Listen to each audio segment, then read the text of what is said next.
These are the flaws about off-roading a G-Wagon that no one tells you and no one is talking about. I found the limit of my G-Wagon my last outing when I broke a rear axle, a front locker, and a track bar. It cost me about $10,000 to fix. I just picked it up. That video, by the way, is my last video I did. And the reason I wanted to make this video is everything I do on my channel is for the love of G. I'm a huge G-Wagon enthusiast. I own a couple of these things. I wheel the snot out of this. This is built up with a 4-inch lift, 35s, aftermarket exhaust, MBRP, front and rear bumpers. And this thing has seen a lot of fun and I love it. But I found the limitations, and all vehicles, by the way, have limitations. If you're off-roading, let's say oh, by the way, it's 4th of July, hence the fun stuff and the jack-wagon hat, because I got to represent the man who makes the best springs and who has a kick-butt front bumper, which I'll show you here shortly. So every vehicle has its limitations off-road, off the factory floor. If you buy a Toyota, you're breaking CVs when you build it up and put on bigger tires. If you buy a Bronco, you're breaking tie rods until you beef it up. If you buy a Jeep, you can go up to about 35s until you start wheeling it hard and you will start breaking things. Some people say 37s, but it really depends on how you wheel. Now, in that last outing, I told you I broke a bunch of stuff. And after getting it put back together, I realized, I've never really talked about the flaws. I've just shared what I absolutely love about the G-Wagon. So we're going to break into the flaws that no one's telling you. And it's going to start with the lockers. Now, the G-Wagon is triple locked from the factory. Center, rear, front. Fantastic. This thing is a traction monster. But I want to show you this. On this locker, there's the center locker. This means it has been, I've requested for it to be engaged. And then once the red light illuminates here, this means it is engaged. And just look how long it takes. Okay, so that's on. Now we're going to activate the rear. Okay, so again, and if you start counting, and maybe you will with me, imagine that I'm in the midst of an obstacle and I am sliding around and I need my lockers on. Well, guess what? It takes a bit, and it still takes a bit, and still takes a bit. And I've had this happen. In fact, I have a video up of me in Moab, and I was on, was it Poison Spider, I think? Anyway, I'm going back and forth trying to do this V-notch, just waiting for my lockers to engage. And I'm still waiting for this rear locker to engage. Now, as we wait, and you can see how long this is, there we go. Now we got our rear locker. Now let's hit our front. So, okay, the front one, that would actually clicked in pretty quick. Now we have it disengaged. We'll wait for this light to turn off. I want you to see how long okay, so that was a little quicker. This one's disengaged, and then, come on now, any day, there we go, and then our center. Now, anyway, my point in sharing this with you, let me shift, which I can do while I'm driving here. I'm gonna get this out of, so we're back in high range, and we'll continue our journey together. So, that is really frustrating versus like an ARB or an Eaton locker where you just press a button and it's engaged. So if you're in the middle of an obstacle and you need to get moving and you gotta get your lockers on, if it's mid-obstacle, these G-Wagon lockers, the way they actuate, don't work that well. Once they're locked, they're great. But what happens is if you're in a low traction environment, because I had another video of mine where I was high-sided in the snow, stuck in very, very deep snow. I had to, a couple times it's happened. But I wanted to put my lockers on because we had traction boards set underneath my lockers. And, excuse me, underneath my tires. When the tires are hanging and there's no load on them and you press the locker, the way that the locker mechanism works in the G-Wagon, which I just picked up my truck from Joe's shop. Joe with nothing but G's, by the way, big shout out on getting my truck put back together. And I'll explain why for people that are freaking out why it cost 10 grand to do all this. But the locker was shredded. And I'm guessing that it actually started on previous outings. So I'm gonna get pulled over here so I can show you a little bit more. But for those that are wondering why it was so expensive, the rear axle, which actually brings me to the second point no one talks about, is serviceability. These G-Wagons, if you break stuff, are not field serviceable if you break an axle, which is what I did. And I'm gonna get out of the vehicle and we're gonna walk around here and I'll show you a couple things. But the rear axle shaft was stuck in the diff. It snapped close to the splines. They could not get it out. It was seized in the rear housing. They ended up like jerry-rigging everything. Go watch Joe's channel, Nothing But G's. In fact, here's Joe's channel. He just gave me these sweet stickers for his channel right here. Nothing But G's. And he's showing in a video how he tried to get it out. And it took, oh my gosh, did it take forever. They like rigged up a whole thing to weld to the axle to try to pull it. They tried to air shoot it out. They tried everything. They ended up having to get a diamond bit and cut out the rear, literally cut out the rear carrier. I had to order an entire new rear carrier. It was on back order from Germany. I found one pulled out of a G63 on eBay, which still costs $900, and then had to get that brought in. The pan hard bar snapped. Eurowise was great, by the way, and they ended up replacing front and rear under warranty for me. So thank you, Eurowise.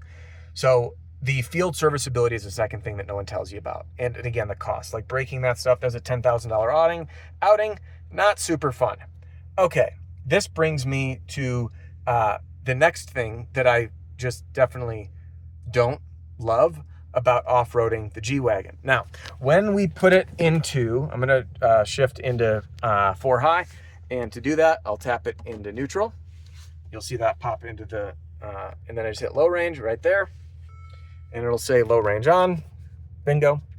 Now, what happens with low range on, which is interesting, is when you are in a low traction environment, like on snow, for example, or when you are climbing a very slick ledge in Moab, which is what happened to me, and you're cycling through the gears, even though, like, okay, once the diff lock is engaged, you'll notice traction control turns off, okay? So traction control is off. But what happens is when you're spinning and the wheels are free spinning, they'll cycle from first to second. And then once they get into third, you hit about 3,000 RPM and there's essentially like a rev limiter. And when this first happened, I was doing one of the bonus lines on Poison Spider that is super gnarly. I almost rolled the truck because of this. But it's so steep, by the way, that my rear tire carrier was digging into the ground. And I'm going up, my front is crested over the top, wheels are spinning, it shifts into third, and then automatically throws down this throttle response, which means I didn't keep forward momentum. So I'm laying into it, the truck starts sliding back, it picks up momentum again, and then started to jockey sideways. I threw it in reverse and came down. And I was like, man, there's something wrong with the traction control. I found out later in the snow that that's what is going on, is this limiting factor when it's in third gear. So it's just something to be mindful of. So what I will tell you is the fix for that, let's throw this in park, we'll walk outside. The fix for that is to manually, actually I'm gonna show you, it is to manually shift. Let's do this. When you're in 4 low, all right, I lied, we're not getting out. We're gonna drop into 4 low again.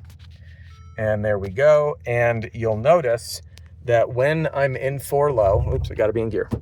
I can use the paddles to restrict my top gear.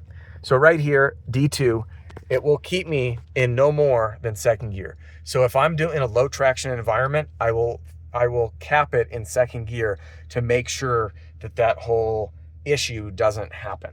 So that's my thoughts. What are your thoughts on the weaknesses of the G? I'm gonna guess the biggest comment is money, but what do you think the biggest weakness of the G-Wagon off-road? I know that's a big one for me. Now, the last couple gripes that I'll share with you that I hope one day to be able to solve for is re-gearing. I would love, with bigger, I'm running 35s on this, and let's roll down the window since the keys are in it. With bigger wheels and tires, I just don't have proper gearing. You don't really notice it day to day driving, like it holds gears fine on the highway. But what I do know is that I have to use Waze as my speedometer. So that's the biggest flaws. Now the upsides of the G, which I absolutely love, the viewing angle from sitting inside is phenomenal. They look amazing. They put a smile on everyone's face when you're off-road.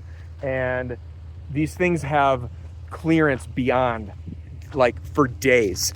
And with, again, if you compare to like even a Toyota or Jeep, You have transmission cross members or transfer case cross members and frame parts that hang down, and on a G-Wagon you don't. So when the lockers are on, the thing's got traction for days. These trucks are sick, but they are not without their flaws. So if you are gonna wheel a G-Wagon, you need to know about what you're signing up for, so to speak. And my fix moving forward, if you watched my videos, is, and by the way, big shout out again to Jack with G-Wagon. This bumper is sick. The bumper, the skids, this thing is taking a beating and it's staying in place, unlike my previous bumper that I replaced it with, which was an AFN. But anyway, I am in between 3 different options, and I shared this moving forward in my other video. Option 1, doing nothing and just dialing back, not wheeling my G like an idiot, which I just love to do. It's so much fun. And by the way, V8 power and that MBRP exhaust, oh, drool worthy. Option 2 is to go with portals. Now, I've communicated with some companies. I'm just fact checking some things. There's a lot that goes into them, especially with needing new wheels with a different offset. So it's a whole can of worms. And the other thing that I'm really considering is option 3 is a 1-ton axle swap. People are freaking out. Why do you need 1 tons? Because I already broke stuff. So with 1 tons, I can solve for all of it. I can go to a wider track width for more stability, because these things are narrow, which plays its advantages, but being wide is more stable for tippy. So I can get wider. I could fit 37s. I could get new shock mounts in longer stroke shocks and get even more flex. And with 1 tons, I can get bigger brakes, have field serviceability on them with a GM 14 bolt or a Dana 60, but also I can get ARB lockers front and rear, which solves that problem. So what do you think I should do? Like, do nothing and just not wheel it like an idiot? Do I go to portals, or do I try the Dana 60 or the GM 14 bolt? I mean, you're spending my money, so just vote and have some fun. Anyway, that's what I don't like about wheeling the G and everything I love about it. If you like this video and want more, jump into me being an idiot and seeing me break stuff in this video, and I'll see you